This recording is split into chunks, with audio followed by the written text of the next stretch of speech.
Welcome to Spooky Saturday, where the stories tend to make you stand on end, and I'm not talking just hair. Your sanity is optional here, so let's dive into tonight's tale. They say shadows can't hurt you, but what if the shadow had eyes and it knew your name? What then? Well, this story isn't just one, it's many.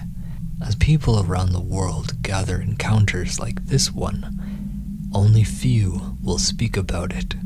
This is one of those stories. Hello, Paranormal Poet. My name is Bethany, and this experience is one that I will never truly forget, no matter how hard I try. Allow me to explain. This happened back in the 1980s, during a hot summer in a small town called Sunnyside, Washington.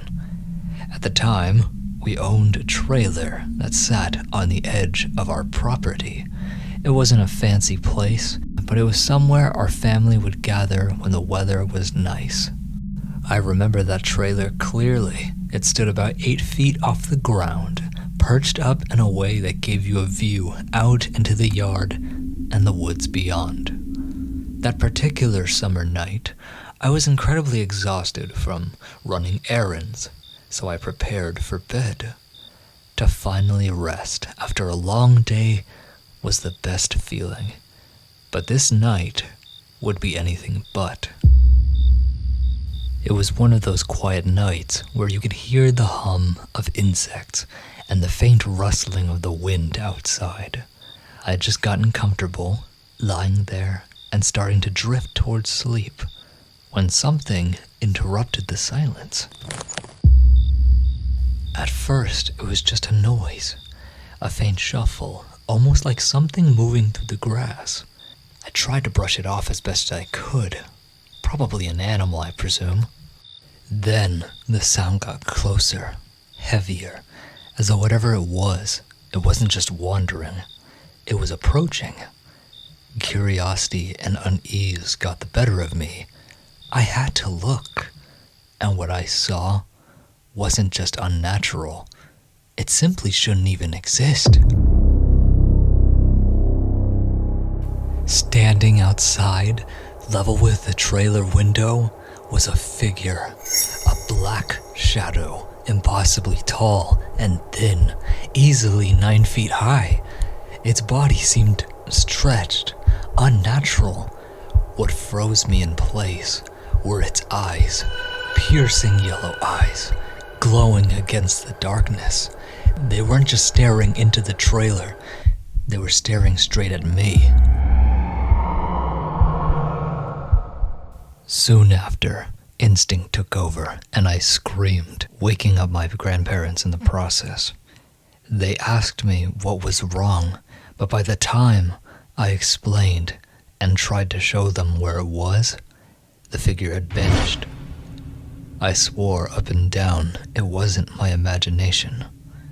To this day, I remember it in vivid detail. The way it was standing, the way it was reaching its hand towards the window, beckoning me to come closer, while also keeping me in place with its piercing yellow eyes. I could only imagine what its true intent was for me. Years after the incident, I had stayed quiet, fearing that nobody would believe me. Who honestly would? The answer to that question came unexpectedly. Now, I'm a very spiritual person. I've had my own experiences when I was young, but they were mainly benign. Random knocks in the middle of the night, random moments where it felt like someone was standing directly behind me. A presence, you could say. However, these experiences didn't scare me, mainly because the sounds can be explained. The presence, that must have been my imagination. We all have those moments in our lives when we are seemingly afraid of nothing. I thought that's what I had, but that night, I certainly wasn't imagining that. To this day, I have no idea what that thing was. And I can tell you this, I never stayed alone in that trailer again. What's worse, my nephew had a run-in with the same exact figure. If you enjoyed this true story and wish to see more like it in the future, don't forget to hit subscribe if you are new, click that like button for me, and comment what moment did it for you. If you love true, paranormal, scary stories in audio-only format, you are in the right place, so tune in every Saturday at 9 p.m. PST for new stories every week. Through the static and the silence, a whisper calls your name. A voice that chills your spirit, yet soothes you all the same. In the dark, the tales unfold, where shadows love to creep.